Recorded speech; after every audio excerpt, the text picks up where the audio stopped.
আসসালামু আলাইকুম। সম্মানিত দর্শক শ্রোতা ও মণ্ডলী,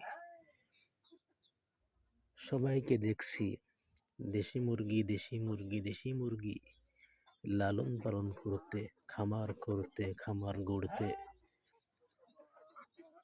তো আমার বাড়ির কিছু মুরগি আছে, ইনশাআল্লাহ আমিও ভবিষ্যতে মনে মনে একটা চিন্তা ভাবনা নিয়েছি।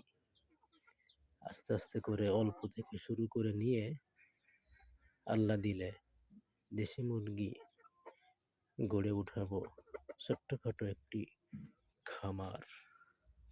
আপনারাও আমার জন্য দোয়া করবেন। আপনারা দেখতে পাচ্ছেন এই যে মোরগটি, এই মোরগটি কিন্তু অনেক বড় মোরগ। দেশি মুরগির মোরগ দেখছেন? এরকম মোরগ অনেক বড় মোরগ, আল্লাহ তাআলার দান। এই যে একটি মুরগি কি সুন্দর খাইতেছে খুঁটে খুঁটে। আমার জন্য দোয়া করবেন সবাই। আসসালামু আলাইকুম।